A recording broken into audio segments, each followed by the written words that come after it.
Hello, नमस्कार, good morning. कैसे हैं आप सब? चलिए, आज मैं उत्तराखंड का इतिहास शुरू कर रहा हूँ। तो उसका मैं पहला जो वीडियो बना रहा हूँ वो पवार वंश की बना रहा हूँ। तो आप जानते हैं पवार वंश की हम बात करेंगे पवार वंश की स्थापना से लेकर के 1949 तक, जब तक टिहरी राज्य का विलय होगा। तो मैं उसी के 2 सेक्शन में ये वीडियो बनाने जा रहा हूँ। पहला सेक्शन जो होगा हमारा वो 1804 तक का होगा, खुड़बुड़ा के युद्ध तक का, यानी गोरखों से पहले तक का सेक्शन होगा इस वीडियो में। और उसके बाद 1815 जब टिहरी राज्य की स्थापना, टिहरी नगर में राजधानी आ जाएगी, तो उसके बाद 1949 तक जब टिहरी का उत्तर प्रदेश संयुक्त प्रांत में विलय होगा, उत्तर प्रदेश के हिस्से में, तो हम वहाँ तक पढ़ेंगे उस दूसरे भाग में। तो पहला भाग में शुरू कर रहा हूँ, आइए मेरे साथ, चलिए शुरू करते हैं। जो चीज़ें छूट जाएंगी हम उसे बाद में डिस्कस कर लेंगे, ठीक है, कोई टेंशन मत लीजिएगा।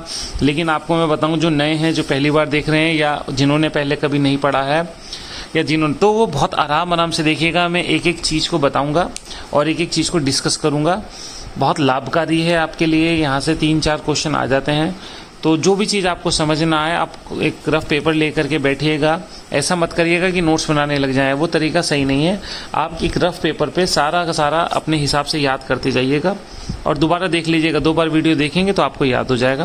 मैं पूरा इतिहास कवर कर दूंगा उत्तराखंड का। तो चलिए, आइए मेरे साथ शुरू करते हैं। चलिए, हम शुरू कर रहे हैं पवार राजवंश, ठीक है। पवार राजवंश की स्थापना कर रहे हैं। तो देखिए, पवार कौन थे कौन नहीं थे इसकी मैं बाद में बात करूंगा कि क्या कहा गया है क्या नहीं कहा गया है। तो अभी हम शुरू करते हैं पवार राजवंश और स्थापना करवाते हैं कनकपाल के समय से, ठीक होगी बात। तो आप देखिए, कनकपाल लिखा हुआ है। कनकपाल जो है पवार राजवंश का संस्थापक है।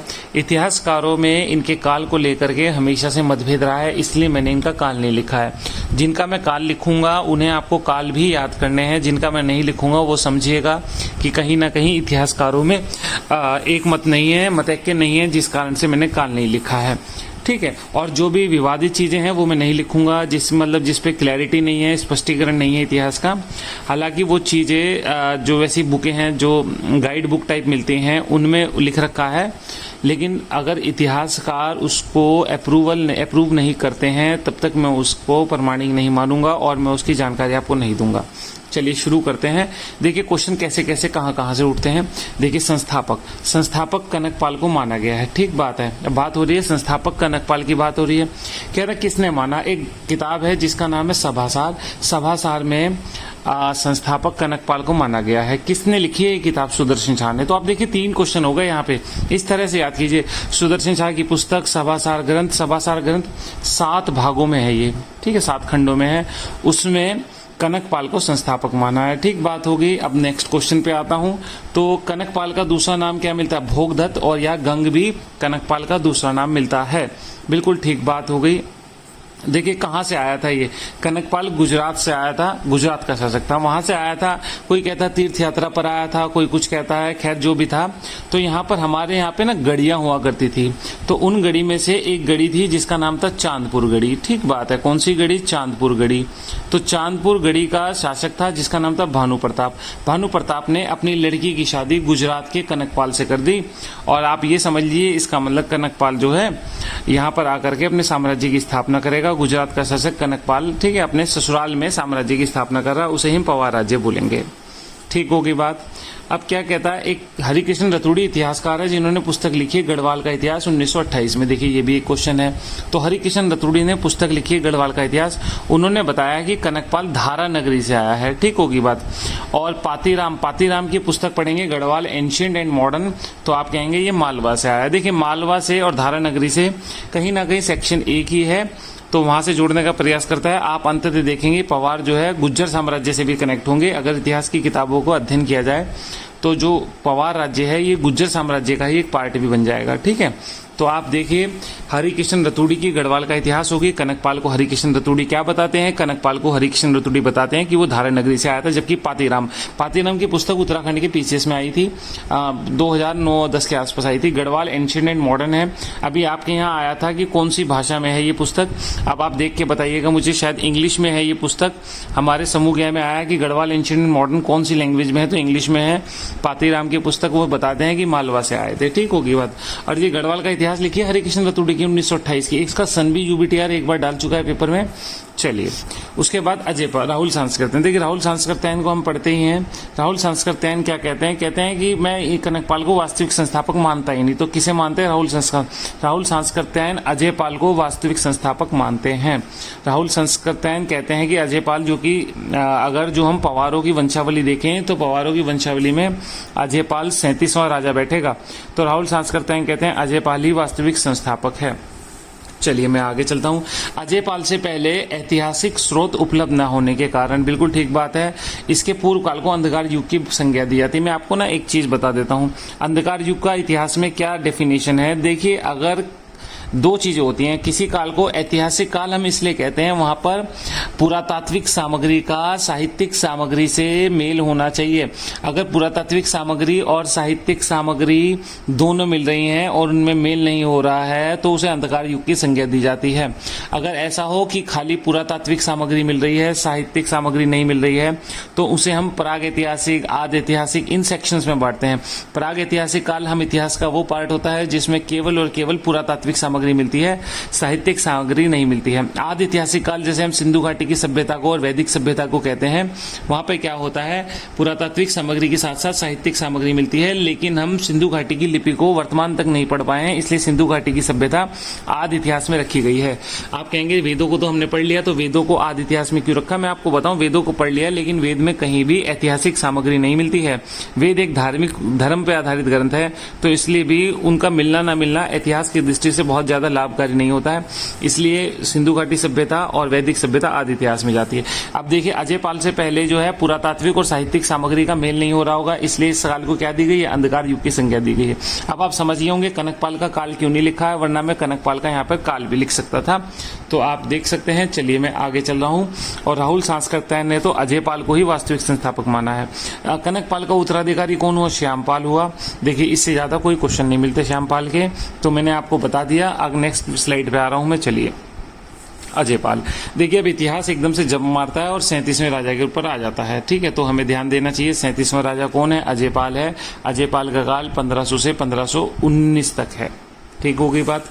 चलिए, अजय पाल गढ़वाल के सांवरी ग्रंथ, ठीक है, सांवरी ग्रंथ का कलेक्शन किसने किया? ठाकुर शूरवीर सिंह ने किया। ये भी क्वेश्चन हो गया।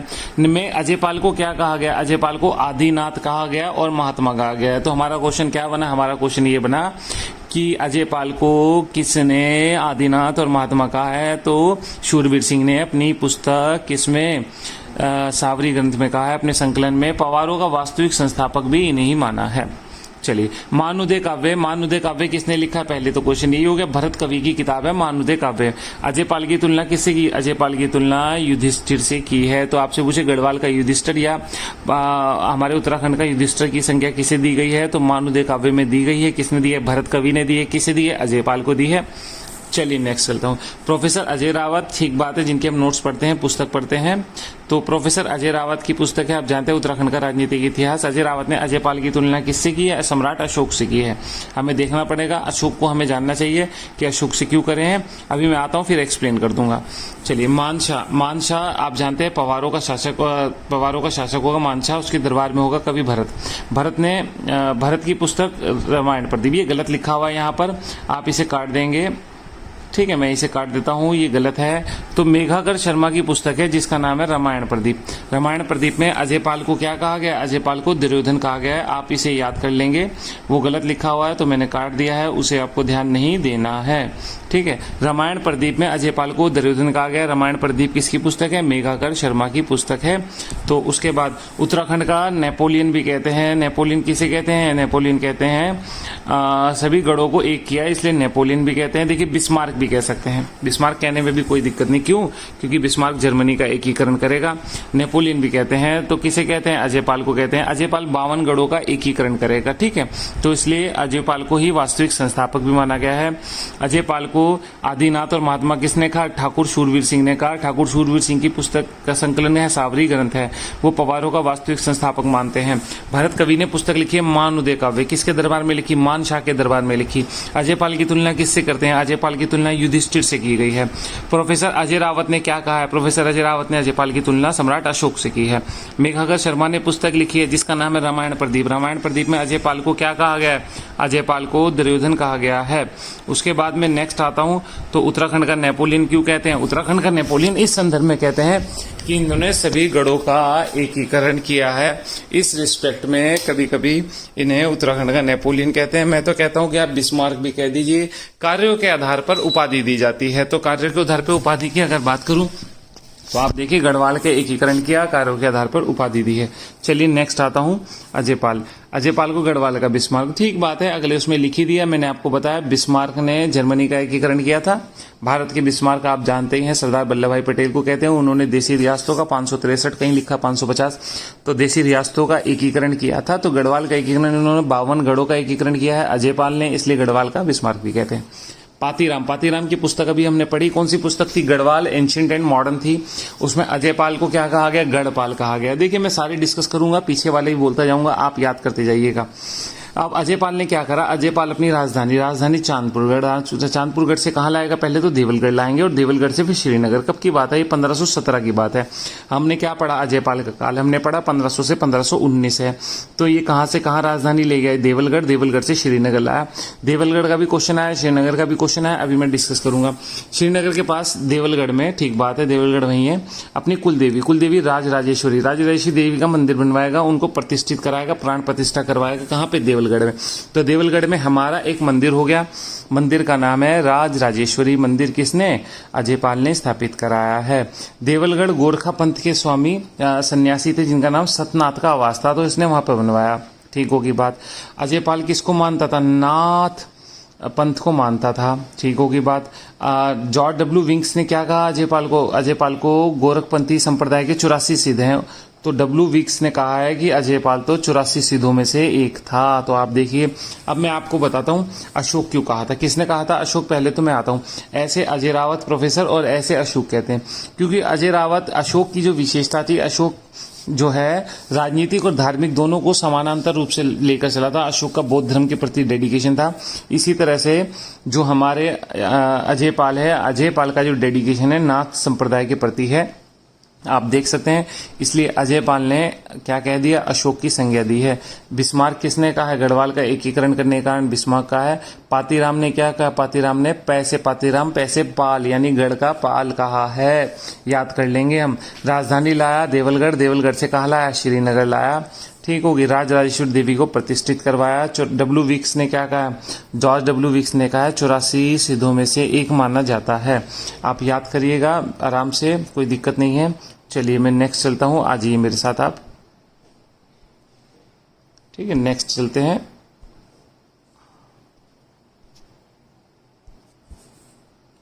चलिए नेक्स्ट की बात कर लेते हैं। नेक्स्ट क्या लिखा है? अजयपाल ने 52 गढ़ों को जीतने के बाद, बिल्कुल ठीक बात है, अशोक की तरह अपना संपूर्ण जीवन गोरखपंथी संप्रदाय के विकास में लगा दिया। इसलिए अशोक कहा है। अशोक प्रोफेसर अजय रावत ने कहा है। देवलगढ़ में विष्णु मंदिर में अजयपाल की मूर्ति मिलती है। देवलगढ़ में इसने अपनी कुलदेवी राजराजेश्वरी देवी का मंदिर बनवाया था और वहां पे विष्णु मंदिर है। विष्णु मंदिर में अजयपाल की फोटो भी मिलती है, किस पद्मासन मुद्रा में चित्रित है। चलिए 1796 में देखिए, अभी 1796 तो नहीं है। अजयपाल का काल क्या है? अजयपाल का काल 1500 से 1519 है। अजयपाल के कितने साल बाद? अजयपाल के लगभग 200 आप कहिए 80 साल बाद कैप्टन हार्डविक आएंगे श्रीनगर में, और 280 साल बाद आने के बाद वो अजयपाल के राजा प्रसाद को देखेंगे। राजा प्रसाद मतलब इसके महल को देखेंगे, और देवलगढ़ जाएंगे जहां पर राजराजेश्वरी मंदिर है। तो हार्डविक कब आया? ये भी क्वेश्चन हो जाता है 1796 में। आपसे पूछे किसने अजयपाल के महल को देखा था, तो आप कहेंगे कैप्टन हार्डविक ने देखा था। देखिए यहाँ पे ना एक क्वेश्चन को मैं आपको समझाता हूँ, फिर मैं आगे बात करूँ। जब आप भारतीय इतिहास पढ़ने बैठेंगे ना, तो भारतीय इतिहास में भी एक इसी तरह का क्वेश्चन आता है। वो ये आता है कि चंद्रगुप्त मौर्य के राजा प्रसाद को किस यात्री ने देखा था। तो मैं आपको बताता हूँ, चंद्रगुप्त मौर्य का जब हम इतिहास में पढ़ेंगे ना काल, तो वो काल होता है लगभग 2री 3री ईसा पूर्व, और फाहियान आएगा चौथी में, तो लगभग 600-700 साल बाद फाहियान 700 साल बाद आएगा चंद्रगुप्त मौर्य के, और वो चंद्रगुप्त मौर्य के राजा प्रसाद का जिक्र करता है, यानी उसके महल का। ऐसा ही एक क्वेश्चन हमारे यहाँ बन गया। कैप्टन हार्डविक 280 साल बाद आए, लगभग आप कह सकते हैं 280 साल बाद। और उन्होंने किसके राजा प्रसाद को देखा? उन्होंने आपके अजयपाल के राजा प्रसाद को देखा और राजराजेश्वरी मंदिर को भी देखा। ठीक है, अजयपाल ने पाथा प्रथा चलाई। अभी उत्तराखंड में पेपर में क्वेश्चन भी आता है, एक पाथा बराबर 2 किलोग्राम। देखिए, अनाज मापने की एक व्यवस्था है पाथा, जिसे अजयपाल ने चलाया है, तो उसी की बात कर रहे हैं हम, पाथा की। ठीक होगी। अजयपाल द्वारा श्रीनगर, ठीक है, श्रीनगर को उस समय क्या कहते थे? गढ़वाल की दिल्ली कहते थे, की स्थापना की। मेघाकर शर्मा की बुक रामायण प्रदीप से इसकी जानकारी मिलती है कि श्रीनगर का संस्थापक है। मैंने आपको मेघाकर शर्मा का बता दिया, इनकी पुस्तक भी बता दी है आपको, रामायण प्रदीप है, बहुत आराम से याद कर लीजिएगा, थोड़ा फैक्चुअल होता ही है। चलिए मैं नेक्स्ट आता हूँ। अजयपाल के बाद सहजपाल बैठा। देखिए, जहां अजयपाल 37वां राजा था, सहजपाल 42वां राजा था, तो आपको दिख ही गया होगा कि इतिहास की सीमाएं हैं, यहाँ पे पूरी जानकारी नहीं मिल पा रही है। खैर, सहजपाल का काल 1548 से 1575 है, इसलिए मैंने बताया 42वां, क्योंकि आप कहेंगे अभी तो 1500 से 1519 तक था, तो 1500 से 1519 तक वो 37वां राजा था, 37वां राजा अजयपाल था। अब आया सहजपाल का काल है 1548 से 1575। ये अकबर का समकालीन है। मैं कैसे कह दूं अकबर का समकालीन है? तो मेरे को अकबर का काल भी पता होना चाहिए।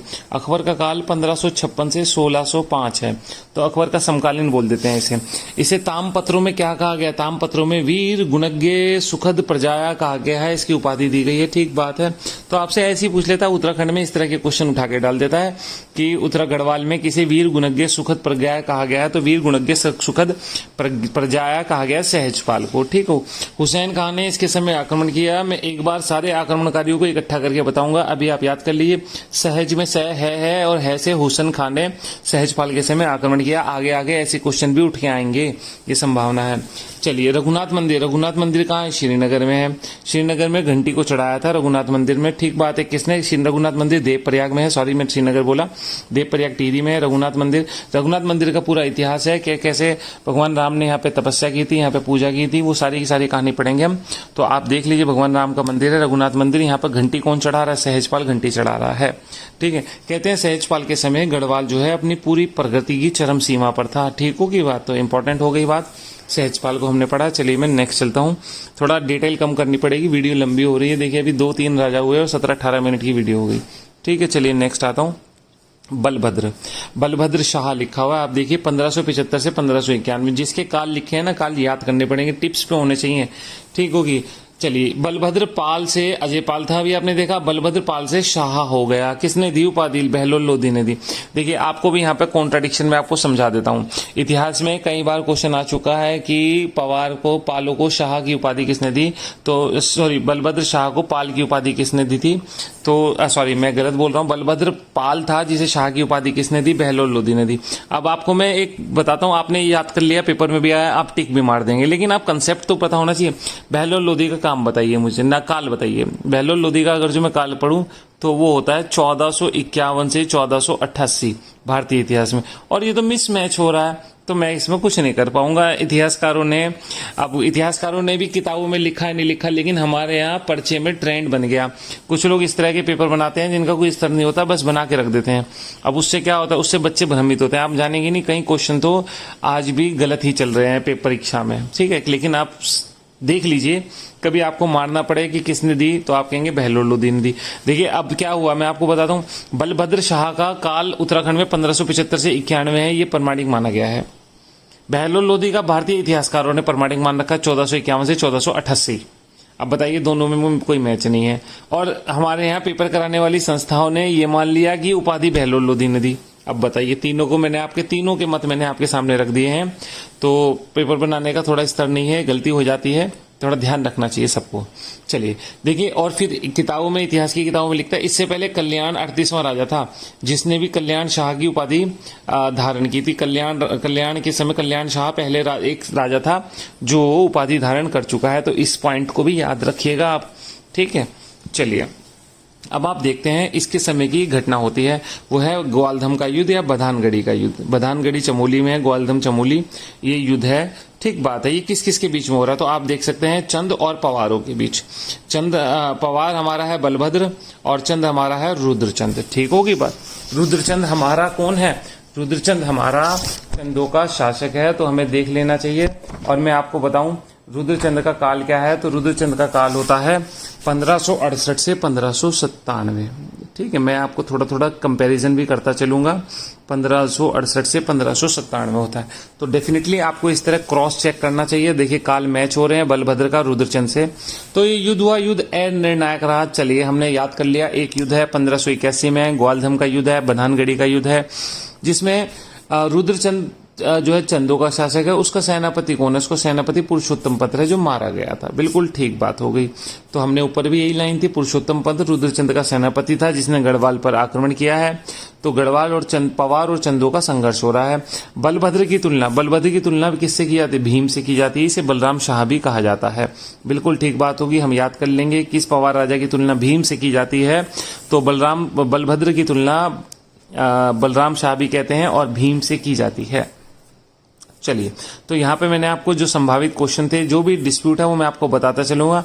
मैं यहाँ पे चंद के राजाओं का काल भी मैंने लिख दिया है। अगर कोई दिक्कत होगी तो हम डिस्कस कर लेंगे। देखिए उत्तराखंड पीसीएस मेंस में एक क्वेश्चन आया था, गढ़वाल वर्सेस कुमाऊं संघर्ष, यानी पवार वर्सेस चंदों का संघर्ष। तो एक मेंस का क्वेश्चन भी मैंने आपको बताया। आप 4-5 टॉपिक उठाते चलिए। कभी उत्तराखंड पीसीएस लिखना पड़ा तो मैं आपको सारे क्वेश्चन बताऊंगा कैसे कैसे आते हैं। चलिए नेक्स्ट चलते हैं। मानशाह 1591 से 1611। बिल्कुल ठीक बात होगी। यहाँ लिखा हुआ है अकबर और जहांगीर के समकालीन है। अकबर का काल आपको पता ही है 1556 से 1605। तो जहांगीर का काल क्या है? जहांगीर का काल 1605 से 1627। मैंने इतिहास की सीरीज चलाई रखी है, मैं आपको भारत का इतिहास पढ़ा ही रहा हूँ, आप उसे देखिए। मैं आपको सारे कंसेप्ट बताऊंगा उसमें, आप कहेंगे हाँ मजा आ गया। चलिए, इसके समय यूरोपीय यात्री विलियम फिंच आया था। चलिए याद कर लेते हैं विलियम फिंच।